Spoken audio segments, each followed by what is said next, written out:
Seja bem-vindo ao podcast Conexões de Esperança. Este áudio é reprodução de leituras e reflexões diárias matinais de textos de Ellen White, feitas pelo pastor Carlos Alvarenga por videoconferência, através do aplicativo Zoom e transmitidas ao vivo pelo canal Conexões de Esperança no YouTube.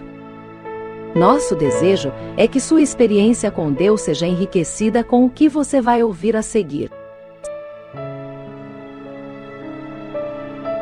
Nesse dia, as nossas considerações estão baseadas no capítulo 45 do livro Atos dos Apóstolos.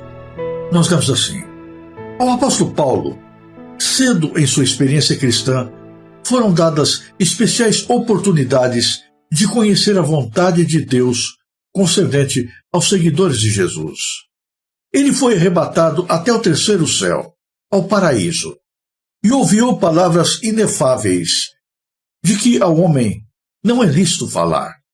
Ele próprio reconheceu que lhe tinham sido dadas muitas visões e revelações do Senhor. Paulo não podia falar de tudo o que tinha visto em visão, pois entre seus ouvintes havia alguns que teriam interpretado mal suas palavras. Mas o que lhe fora revelado capacitou-o a trabalhar como líder e sábio mestre, e também a moldar as mensagens que em seus últimos anos enviou às igrejas. De viva voz e por carta, ele apresentou uma mensagem que desde então tem levado auxílio e força à Igreja de Deus. Aos crentes de hoje, essa mensagem fala claramente dos perigos que ameaçarão a Igreja e das falsas doutrinas que ela terá de enfrentar. Essas mensagens, escritas não com o poder do homem, mas de Deus, contêm lições que devem ser estudadas por todos. Em sua carta aos santos que estavam em Colossos, escrita enquanto prisioneiro em Roma, Paulo fez menção de sua alegria pela firmeza deles na fé. O apóstolo exaltou a Cristo perante seus irmãos como aquele por quem Deus criara todas as coisas e por quem tinha promovido a redenção. Ele declarou que a mão que sustém os mundos do espaço é a mão que foi pregada na cruz por eles. Nele foram criadas todas as coisas que há nos céus e na terra, escreveu Paulo, visíveis e invisíveis. Tudo foi criado por ele e para ele. E ele é antes de todas as coisas, e todas as coisas subsistem por ele. O Filho de Deus se rebaixou para levantar os caídos.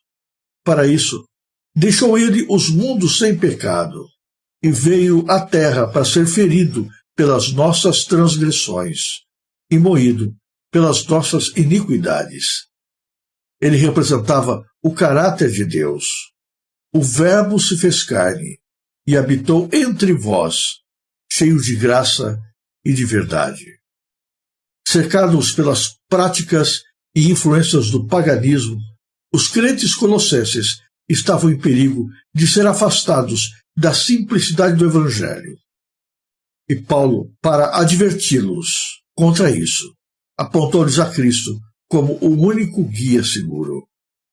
Como, pois, recebestes o Senhor Jesus Cristo, assim também andai nele, arraigados e edificados nele, e confirmados na fé, tendo cuidado para que ninguém vos faça presa sua, por meio de filosofias e vãs sutilezas, segundo a tradição dos homens, segundo os rudimentos do mundo, e não segundo Cristo. Cristo predisse que se levantariam enganadores, por cuja influência faria transbordar a iniquidade e esfriaria o amor de muitos. Advertiu os discípulos de que a igreja se encontraria em maior perigo por motivo desse mal do que pela perseguição movida por seus inimigos. Vezes e mais vezes, Paulo advertiu os crentes contra esses falsos ensinadores. Contra esse perigo, acima de qualquer outro, deviam eles precaver-se, pois que, recebendo falsos ensinadores, abririam a porta aos erros, mediante o que o inimigo turbaria as percepções espirituais e abalaria a confiança dos recém-conversos à fé do Evangelho. Cristo era a norma pela qual deviam eles testar as doutrinas apresentadas. Tudo o que não estivesse em harmonia com seus ensinos deveria ser rejeitado. Cristo crucificado pelo pecado, Cristo ressurgido dos mortos, Cristo assunto ao céu. Essa era a ciência da salvação que deviam aprender e ensinar. As advertências da palavra de Deus com respeito aos perigos que rodeiam a igreja cristã pertencem a nós hoje. Como nos dias dos apóstolos, os homens procuram destruir a fé nas Escrituras pela tradição e pelas filosofias. Assim, hoje, pelos aprazíveis sentimentos de alta crítica, evolução, espiritismo, teosofia e panteísmo, o inimigo da justiça está procurando levar as pessoas para caminhos proibidos. Para muitos, a Bíblia é uma lâmpada sem óleo. Voltaram a mente para canais de crenças especulativas que produzem má compreensão e confusão. A obra da alta crítica em dissecar, conjecturar e reconstruir está destruindo a fé na Bíblia como uma revelação divina. Está roubando a palavra de Deus e seu poder de controlar, erguer e inspirar vidas humanas. Pelo Espiritismo, multidões são ensinadas a crer que o desejo é a mais alta lei, que licenciosidade é liberdade e que o homem deve prestar contas apenas a si mesmo. O seguidor de Cristo enfrentará palavras persuasivas contra as quais o apóstolo advertiu os crentes colossenses. Enfrentará interpretações espiritualistas das Escrituras, mas não as deve aceitar. A sua voz deve ser ouvida na clara afirmação das verdades eternas das Escrituras. Conservando os olhos fixos em Cristo, deve avançar com firmeza no caminho estabelecido, rejeitando todas as ideias que não estejam em harmonia com seus ensinos. A verdade divina deve ser o objeto de sua contemplação e meditação. Deve considerar a Bíblia como a voz de Deus, a ele falando diretamente. Achará, assim, a sabedoria que é divina. Se Satanás soubesse, se ele pudesse, se ele tivesse condições, ele roubaria a Bíblia das mãos de todas as pessoas. Ele impediria que seres humanos tivessem contato com a verdade revelada de Deus. Mas a despeito de todos os seus esforços, de todas as tentativas que já ousou colocar em prática durante toda a história da humanidade, ele não conseguiu roubar as Escrituras dos pecadores. A Bíblia já foi acorrentada, já foi proibida, já foi queimada, mas ela continua acessível, aberta, disponível a todos, porque na Bíblia Deus se revela e através dela Deus indica o caminho da salvação. A salvação é simples, mas ao mesmo tempo ela é complexa. Ela é simples porque não depende de nós entendermos profundos argumentos filosóficos ou teológicos. Basta aceitarmos o que Deus fez por nós através de Jesus Cristo. É morrermos para nós mesmos e deixarmos que Cristo viva em nós. Mas, ao mesmo tempo, a salvação é complexa, porque ela não é um ato isolado, não é uma simples profissão de fé, não é uma decisão tomada por emoção no momento específico de nossa vida. Cristianismo não é apenas aceitar a Jesus e começar bem a jornada da vida. Salvação é mais do que isso. Salvação é continuar em Cristo, é permanecer nele, é não apenas entrar no caminho, mas prosseguir através dele todos os dias, a despeito de todas as circunstâncias, a despeito de todas as tentações, até o fim. E aí está o problema. Muitos começam, mas desistem, são desviados do seu objetivo por distrações, por ensinos errôneos, por doutrinas que são colocadas diante deles, que lhes parecem muito bonitas, mas que não são doutrinas de Deus, não são fruto da sua palavra.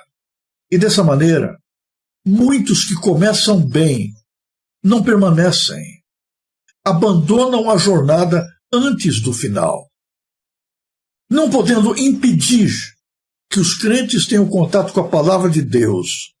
É obra do diabo desviar a atenção das pessoas da luz da Bíblia para outras luzes menores e sem significado que se espalham pelo mundo. E quando as pessoas olham para essas pretensas luzes, perdem de vista a sua salvação. Salvação é começar bem, mas prosseguir bem. É iniciar a corrida, mas não parar, não desistir, não perder o foco, continuar firme até a linha da chegada. Paulo adverte os cristãos daquela época, especialmente os irmãos de Colossos, para que não perdessem de vista a palavra de Deus.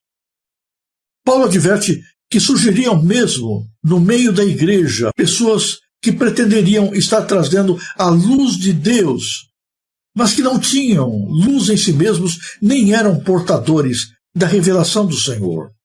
Líderes que desviariam o rebanho, que os afastariam de Cristo, ao invés de os ajudarem a alcançar a vida eterna. Existem no mundo muitas fontes de distração, muitas coisas que buscam chamar a nossa atenção e envolver o nosso espírito.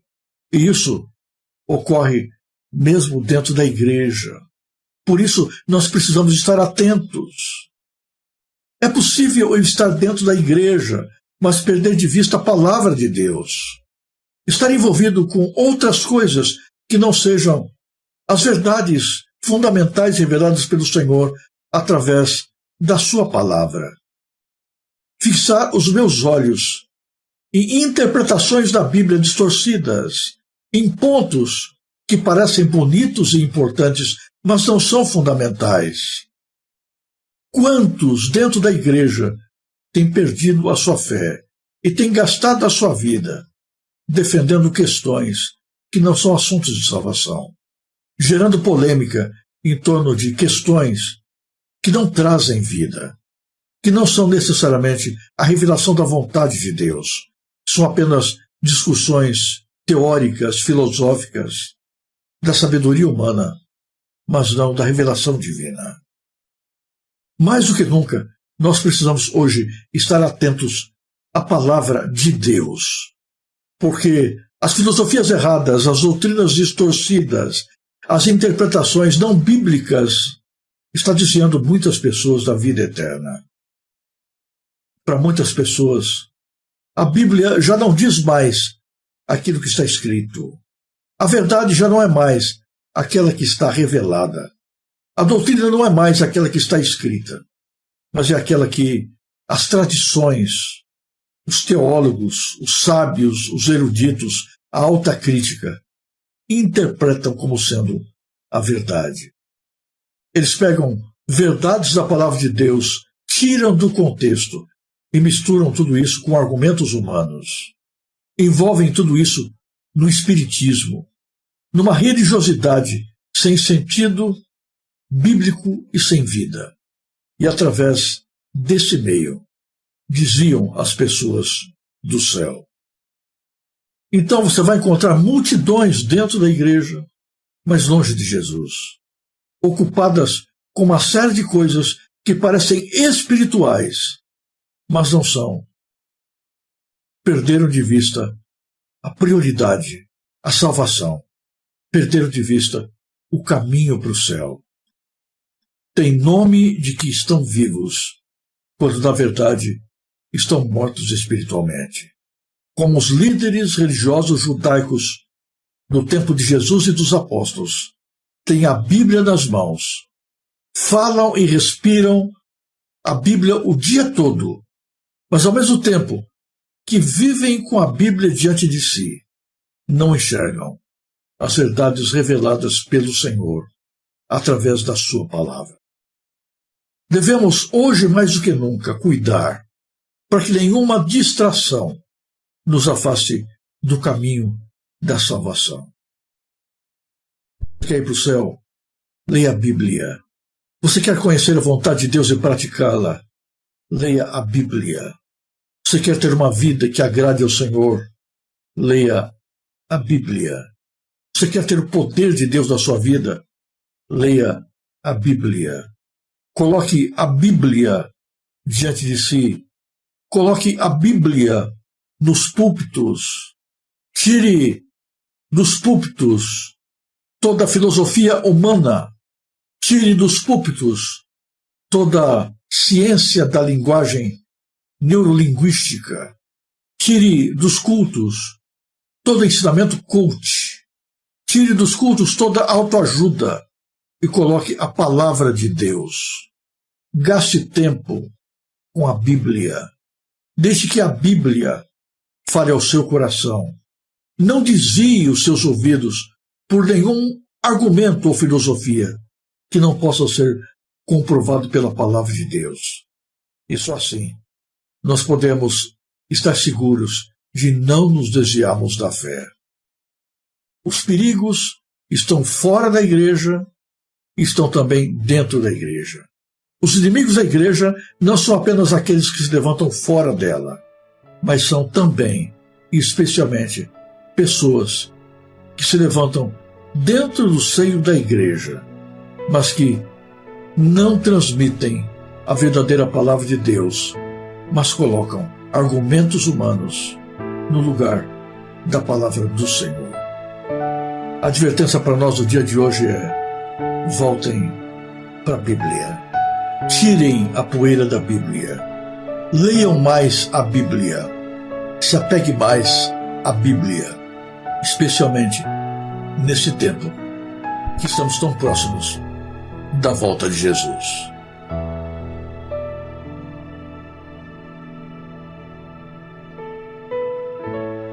Se você apreciou este áudio, inscreva-se no canal para continuar conosco nesta jornada de crescimento espiritual. E se puder, não se esqueça de compartilhar com outras pessoas.